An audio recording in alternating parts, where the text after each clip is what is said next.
گندم سکینڈل تحقیقاتی رپورٹ میں چشم کشا انکشافات ہوئے ہیں۔ گندم کی قومی ضرورت 3 کروڑ 22 لاکھ ٹن جبکہ پیداوار کا تخمینہ 2 کروڑ 81 لاکھ ٹن ہے۔ دستیاب گندم کا تخمینہ 2 کروڑ 98 لاکھ ٹن، شارٹ فال 24 لاکھ ٹن، درآمد شدہ گندم کا حجم 36 لاکھ ٹن۔ سارے بحران کی وجہ 12 لاکھ ٹن اضافی گندم ہے۔ پرائیویٹ سیکٹر کی حوصلہ افزائی کے لیے خلاف معمول اقدامات کیے گئے۔ لامحدود مقدار میں گندم درآمد کرنے کی اجازت دی گئی۔ گندم کی کٹائی تک گندم امپورٹ ہوتی رہی۔ اضافی گندم کب، کس نے، کیوں اور کیسے منگوائی، مزید جانتے ہیں آج نیوز کے اینکر پرسن عمران سلطان سے۔ جی عمران بتائیے گا، چشم کشا انکشافات ہوئے ہیں۔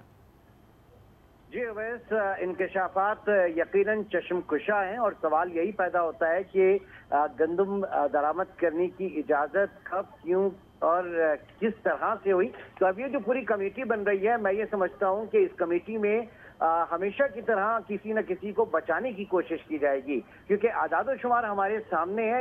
یہ بحران کسی قلت کی وجہ سے نہیں ہوا، بلکہ یہ سرپلس گندم جو ہے وہ پاکستان میں موجود تھی اور ایک ایسے وقت میں منگوائی گئی کہ جب پاکستان کی اپنی گندم جو ہے وہ تیار ہو رہی تھی، مقامی طور پر جو اس کی فصل آ رہی تھی۔ تو ایسے میں جس طریقے سے خلاف قانون جا کے انسینٹیوائز کیا گیا پرائیویٹ سیکٹر کو لامحدود گندم درآمد کرنے کی اجازت، اور وہ بھی ڈیوٹی فری۔ یہ میں آپ کو پھر بتا دوں کہ اس میں کسٹم ریگولیٹری ڈیوٹی جو ہے اس سے ان کو مستثنا قرار دیا گیا۔ پھر ان کے لیے ارینجمنٹ ہوا غیر ملکی کرنسی کا۔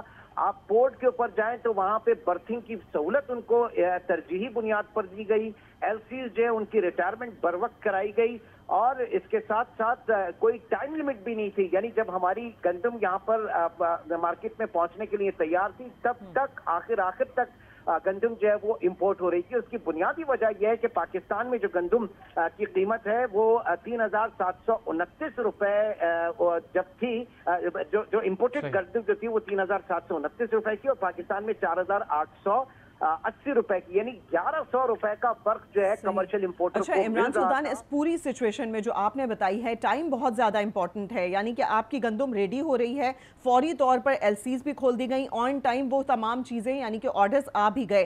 آپ کو لگتا ہے اس میں پرائیویٹ سیکٹر کو فائدہ دیا گیا، اور اگر دیا گیا تو اس میں کون کون شامل ہے؟ دوسرا، یہ کب منگوائی گئی، اس ٹائم کس کی حکومت تھی؟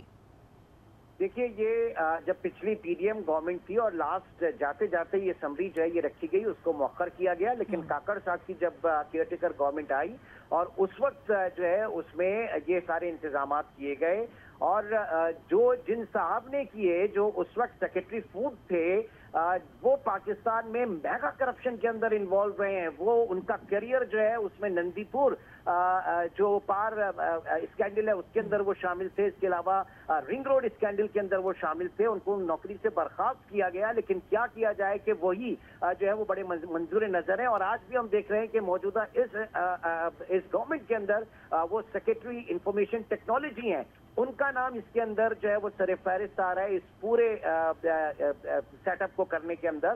اب دیکھنا، میں اسی لیے کہہ رہا تھا کہ یہ جو رپورٹ آتی ہے، پرائم منسٹر نے جو تحقیقاتی کمیشنی ایک رپورٹ منگوائی ہے، تو اس میں ان کے ساتھ کیا کیا جاتا ہے، کیونکہ اس وقت ضرورت ہے کہ سپریم کورٹ چیف جسٹس اس کے اوپر سموٹو ایکشن لے، یا نیب کیا کر رہا ہے، نیب اس کے اوپر ایکشن لے۔ یہ بہت بڑا میگا کرپشن ہے۔ $1 ارب پاکستان، ایک ڈالر کے لیے پاکستان کی جو قوم ہے وہ IMF کے سامنے گھٹنے ٹیکی ہوئی ہے، اور اس میں ہم دیکھ رہے ہیں کہ $1 ارب کا کثیر زر مبادلہ جو ہے بہت ہی اسٹریٹجکلی پاکستان سے باہر گیا ہے۔